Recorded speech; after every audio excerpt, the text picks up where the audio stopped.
think we can spare another hand for that film. Yeah.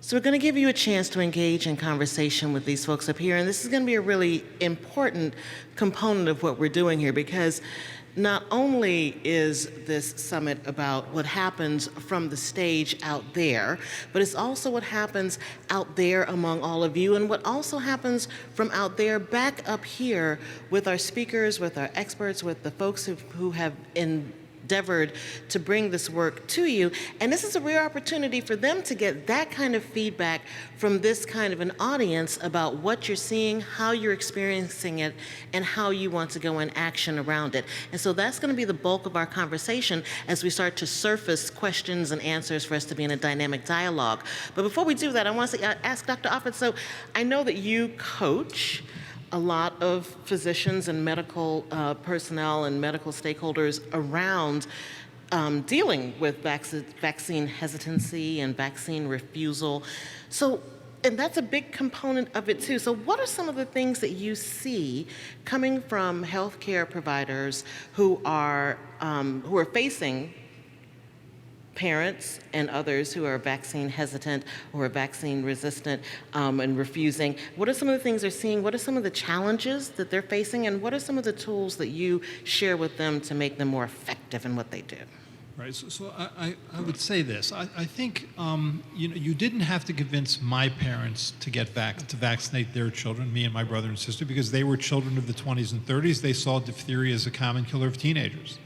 You didn't have to convince me to vaccinate my children because I was a child of the 50s and 60s, and I had measles and mumps and rubella and varicella, so I know what those diseases were.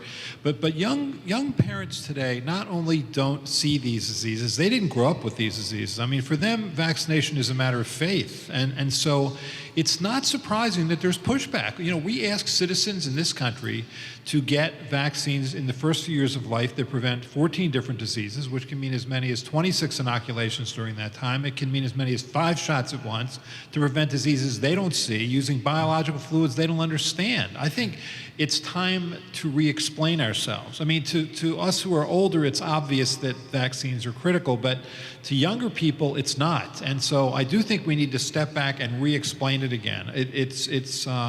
It's not obvious, I think, to people. My children are 19 and 22. To them, these diseases are something you see in black and white pictures, not in color. So I think we have to re-explain it again, and I guess have the patience to re-explain it. Excellent. I came through in one of the messages that you heard there at the end from the students too, and they're saying that this trust that needs to be reestablished between healthcare providers and patients to be able to make this more, to make them more effective. Absolutely. And Lisa, just quickly, kind of share with us the impact that this film has had kind of across the board, positive, negative, in between, some of the impacts and results that you've seen, some of the outcomes from the film since it's been released. Well, honestly, I'm just shocked that people want to see this film. We had no idea. I mean, we made this film for our local San Diego area to be shown for other biology classes. That was the scope that we were thinking. I never dreamed that I'd be here in Texas or at the Capitol. I mean, it's just been crazy, and now the film's being screened in other countries. It's been translated into Spanish. And it's available in subtitles, both in English and Spanish. So, to me, it's amazing to get, somebody like Dr. Offit, who's supporting the film and flying at his own expense and coming, to different things to support us. And people at Mayo know who we are, or a letter from Johns Hopkins. It's like craziness, We're just an after-school, high school program. We really are. You really aren't. We really are. So let's help Lisa understand what it is about this film. So what I'd like you to do is, we're going to go into question and answer, and the way we're going to do that is I'd like you to turn to the folks at your table, or if you're alone, join a table. And in the next 5 minutes, I want you to do 3 things. I want you to have a very quick conversation about 3 things. Very easy. What, so what, and now what? What, so what, now what? What did you see in this film that really struck you? So what? What makes that important? And now what? What actions do you feel compelled to take based on what you saw here? What did you see that was important? What makes it important? And what are you ready to do now? Based on those questions, we're going to have you form a question to the panel. Okay? You have 5 minutes to talk about it at your tables, get energized, share, be in service to one another, and then be in service to our panelists. You have 5 minutes. I should hear talking now. All right, I'm going to welcome everyone back to the whole group. I'm going to welcome you back on one, on two, on three.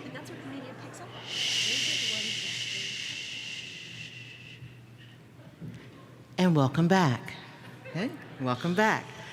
So, based on your conversation about what you saw, what was important about that, and how you want to go into action, what table has a question that they would like to pose to our panelists to start the conversation? We have mics coming, we have microphones coming.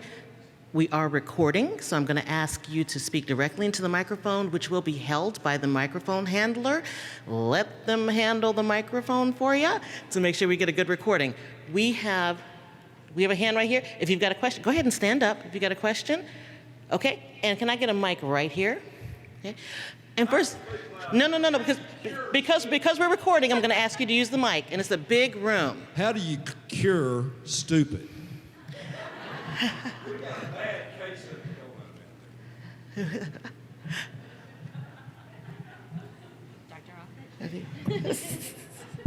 Offit? It's a hard question to answer. I would say this, that it's not just vaccines. I mean, this was alluded to earlier. It's fluoridation, it's creationism. Where am I? Texas. Yes, creationism. It's a number of things that where science is just considered to be another voice in the room. That just another person at the table. And science is what brought us out of the Dark Ages into the Age of Enlightenment, and yet now it's sort of just handled as just another person's opinion. It's sort of this kind of postmodernism of everybody's opinions of equal value, independent of what their expertise or experience is. And at some level, we do cater to that. I'm going to say something that's unpopular, but I think it's true. We want to empower parents. We want to make them active participants in decision making. And so, what do? We basically then, at some level, leave the decision to them. Here's the information. What would you like to do? At some level, we do that. I mean, we're not. I think where the rubber meets the road, I think we could arguably be more passionate. I sort of watched my wife go through this at some level. She's a general pediatrician, and what she used to do was she used to just do the best she could to get people to get the vaccines that they needed. And then she just had it, and she's sort of went 180 degrees in the opposite direction. Now what she says is, let me love your child. Don't ask me to send your child out into a world that is progressively more dangerous, where there's more measles, more pertussis, more mumps. Don't ask me to practice this substandard care. It's the equivalent of coming to me and saying something like, look, I love my child, but I don't trust car seats. I think it's just a way to make money for car seat manufacturers, and so I don't want to do that. But I love my child, so when I'm in an accident, I'd like to know how I can best hold them so that they won't suffer. Well, the fact of the matter is there is no best way to hold them. You have to be in a car seat. I'll give you another specific example. One example, I had surgery on my right eye about 5 years ago. So I go to my eye, there's a congenital defect of my right cornea. So I go to an ophthalmologist who says to me, just true story, he says to me, here's your medical options, here's your surgical options. What would you like to do? What are you, a waiter in a restaurant? What the hell do I know? I mean, you're the doctor. You tell me, you're the one with the experience and expertise. What do you think I should do? You know what I'm saying? But this is all part of it, I think, at some level. When we cede our expertise, we have to be willing to stand back and watch people make decisions we may not like. It's hard. I mean, it's just sort of, when I was a little boy, my pediatrician, to tell you how old I am, my pediatrician, who was Milton Markowitz, actually became Dean of Connecticut's Medical medical school eventually, but whatever he said went. As far as my mother was concerned, and this is a woman who was perfectly willing to challenge people, whatever he said went. He was the doctor. That wasn't such a bad thing in some ways, but again, that's an unpopular thing to say. We don't like to be pedantic and condescending. We don't like to be sort of, paternalistic, and so we stand back. And we do pay a price for that at some level. We allow stupid, I guess is what I'm saying. Apparently that wasn't such a hard question to answer. Okay. Awesome, thank you. Another table. We have a hand here, and I'm gonna take a microphone right over here. Stand up for me, and before you ask your question, yep, I saw your hand. Was that your hand? Yep, right there. Stand up before you give her the mic, before you hold the mic for her. Before you answer, share with us a little bit about the conversation at your table that is leading to your question. What did people hear that they thought was important, and how they want to act on it? And then we can hear your question. Go. Our table discussed how the movie would open up conversation. And for us, we thought that was one of the biggest advantages, that it would open conversation between nurses, doctors, parents, hopefully, and that the kids that were in this were so passionate. And I think sometimes we can learn from that. My question is, we have the scientific data, and in our world, that's huge. But I feel like we lose parents when we start talking that. Do you have a better way for us to bridge that conversation? No, that's you. It's the anecdote. Honestly, it's the anecdote. I mean, there's different types of people who respond differently, and I've met some fabulous, amazing, brilliant scientists who are the worst communicators I have met. I mean, at many conferences, just since I've been doing this, people at the CDC, lovely people, but it's a different skill set. And not everyone is a data person. And unfortunately, in medicine and in science, there's a lot of data-driven people. But the vast majority of the public is not data-driven. They're story-driven. And so you need to have that story. You need to have that person, the personalization. And I think that's why having this film, why it's done so well, is because it's just from a very different perspective. It's from a teen's perspective, and it's very quick, and it's it's a lot of story and it's a lot of emotion. But Dr. Offit really should. No, I agree. I think I think you can never leave the science. I mean, when people ask specific questions about, influenza vaccine or whooping cough vaccine, whatever, you can't leave the science, but it does have to be framed in an emotional and compelling way. I mean, it has to be made very clear that a choice not to get a vaccine is not a risk-free choice, that doing nothing is doing something. It is a choice to take a different and more serious risk, and this is what that risk looks like. And I think that's the story and the compelling part. There has to be a component of emotion there. And I just think it has to be clear, to the parent how important this is to the clinician that's addressing this.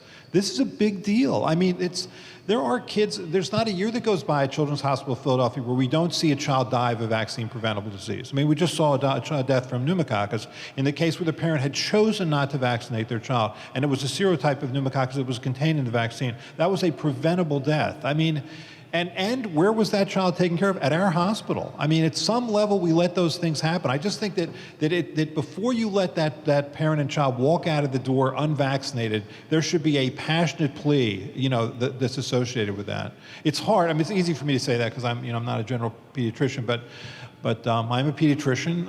I just do inpatient work. I watch my wife go through this, so I'm sort of, at least in part involved. And I think that's what I think has to happen. And I think younger doctors also didn't see these diseases. I mean, they also are less compelled by them at some level. When a child with fever and a rash comes into our hospital, they ask old people like me to come down, to see whether or not it's measles. Most doctors haven't seen measles in our hospital, which is remarkable to me. Great question. And one of the things that's going to be on the agenda tomorrow, we said that we're going to be talking about the evidence base, but also the stories and how to make those compelling stories into action, and the conversations required to do that. So that's part of the reason why the vaccine preventable stories element session is a part of the summit. So we'll be talking a lot more about that tomorrow. Yes, we have a hand right here. Can I get a mic? Stand up for me, sweetie, so she'll know where to bring the mic. There you go. And again, just a couple of words about the conversation at your table that leads you to your question. We were just struck with the lack of knowledge, and we, of course, see it every day. But one of the things we're fighting in our community is and it alluded to it in the film with the person using touch and scent and all these other things. And we have a whole subgroup of people that are using essential oils, chiropractic, and they're preaching that they can prevent some of these things, which to me is just lies. So how does the mainstream medical community, because they're pretty much hands off, they're not fighting it like I think they should be, and putting things in the paper and having more symposiums for parents, and they're just letting these people say these things that are just not true. And it worries me that it's going on. It's the act of vaccination is at some level violent. You take a child against their will, you pin a young child, you pin them down, you take a needle and a syringe, you put it into their arm, and you inject them with a biological fluid. That's why I sort of hate when they do vaccine stories. They actually show the act of vaccination. I just prefer they would show a series of healthy children, because that's what vaccines do. But in any case, it is an upsetting thing to watch for any parent. And so it's attractive then when you have these groups that can do it. They advertise this, as a more natural, a softer, a gentler way to do this. The thing that always amazes me is that people fear vaccines, because they don't understand them, basically. I mean, that's our job, is to get them to understand them. But they don't fear walking into a general nutrition center, which is a completely unregulated phenomenon. I mean, all those products, it may well be that what's on the label is not in the bottle because the FDA doesn't regulate that industry. I mean, there were 42 products that were pulled off the shelves last year because they caused serious injury or death.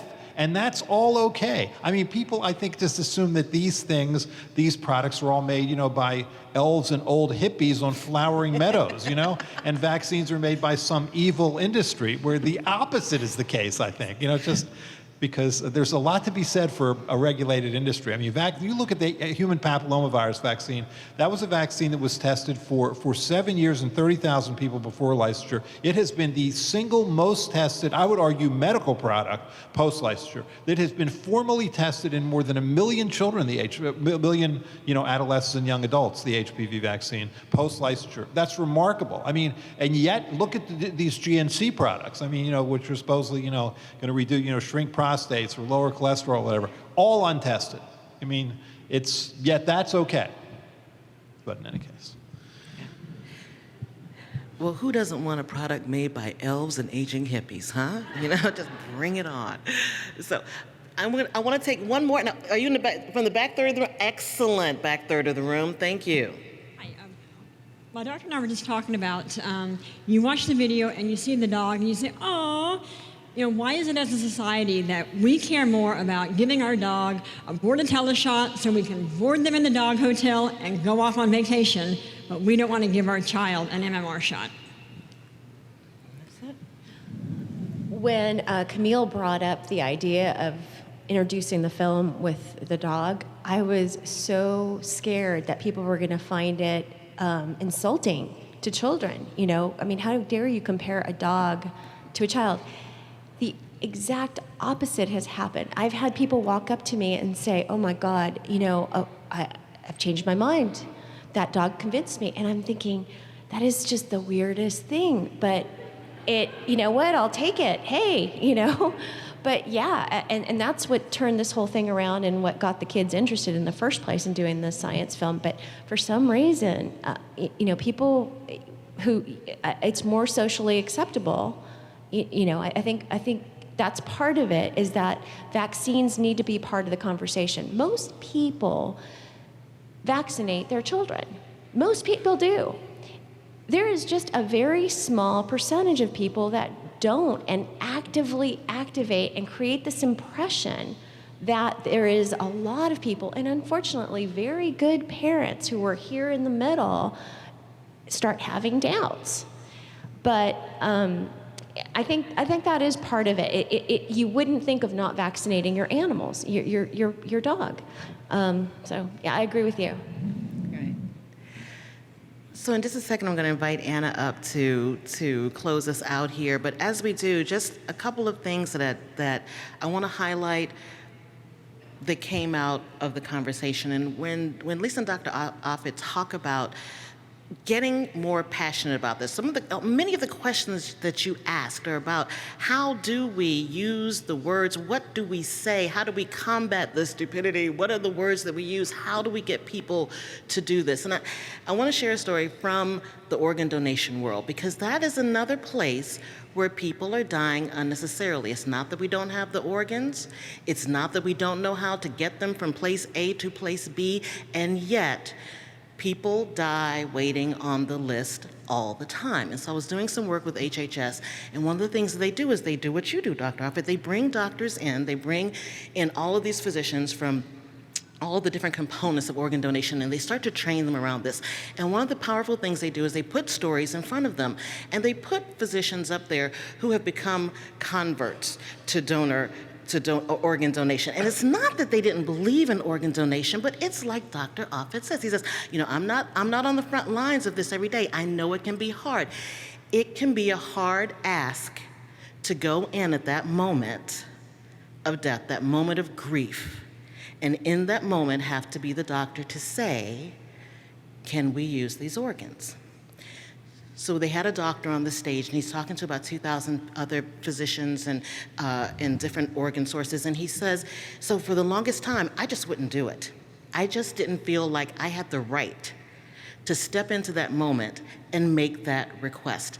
But the more he saw, the more he became involved in it, he realized that he had to try it. He had to try. And he had a situation where he had a perfect donor, where he had young, motorcycle accident, young man, healthy, vital. And he has to go to his mother in her grief and say, can I do this? He said it was the hardest thing that he had ever done. And of course, he makes the request, and she starts to weep even harder. And he's feeling like, I knew I shouldn't have done this. And she says to him, thank you. Thank you for giving this some meaning. Of course I want to do this. Thank you for giving me a way for him to continue to have life. And he realized in that moment that so often we think we're making a hard request, but what we're really making is a great offer, a life-giving offer. And he said, who am I to refuse to make that offer to someone? So I just ask you to think as we close up today, who are you? Yes. People want to have a sense of control. You want to believe that you can control the outcome of your life, and more importantly, your children's life. This vaccines offer that control. I mean, you can. Your job is to put your child in the safest position possible. That's what vaccines do. I mean, it's just remarkable to me that when I see the parents come into our hospital whose children suffer these diseases, how they have just given that up and put their child at an unnecessary risk. It's just extremely hard to watch. And so I think one way, since we're never going to, go back to a time of paternalism, that if people want to be empowered, this is a way to be empowered. I'll give you one quick story. One quick story. There was one of our fellows, Virginia Pierce, who's since gone up to Boston, but she had a 4-year-old nephew who was about to get his shots, his 4 or 5 shots at that age. And so she tried to explain to him what this was all about. And so then she went to the office visit with him, and she's nervously waiting outside. So finally the door opens up, and he walks out, this 4-year-old walks out, and he puts his hands up in the air and he says, I'm immune. See, that's what we're going for. That's weird. Make them an offer they can't refuse, folks. Make them an offer they can't refuse. Anna?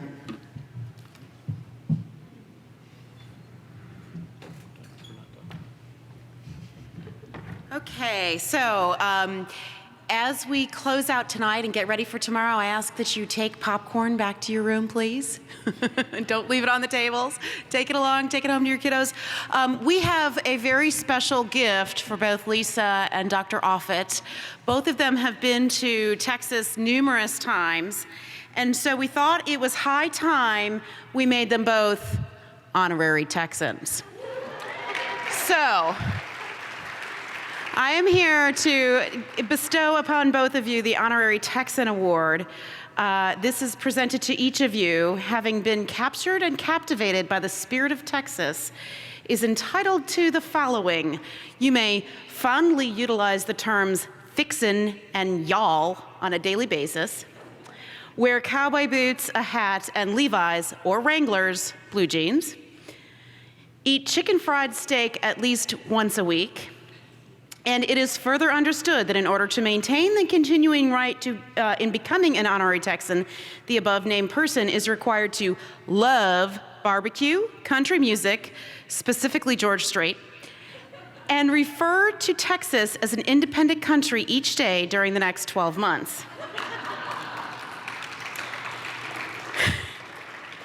Having been duly convinced that Texans usually understate simple, unalterated truths, having admitted that there is no place that can or will claim so many things to be bigger, badder, bolder, hotter or colder, wetter or drier, better or worse, acknowledging that all honorary accolades associated with being named an honorary Texan will be dropped as fast as you can sing a chorus of Deep in the Heart of Texas. If any of these Texas values are denounced, the above named is hereby presented with this certificate. So, Lisa and Dr. Offit, we now proclaim you honorary Texans. Let's take a picture. Oh, picture. Just say that I'm a Philadelphia Eagles season ticket holder. Okay? Can't be Dallas. She didn't say anything about I didn't. You can still like Philadelphia as long as you like the Astros too. Thank you all.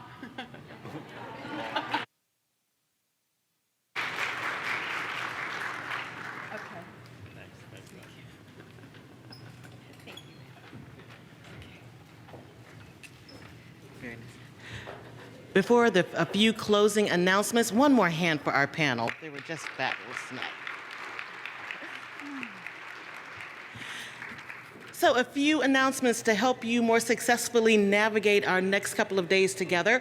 One is we are having a fitness social tomorrow morning. For those of you who are interested, San Antonio Walks will provide a walking tour of beautiful downtown San Antonio. If you'd like to join in, please meet at 6:30 a.m. in the lobby of the Hotel Contessa.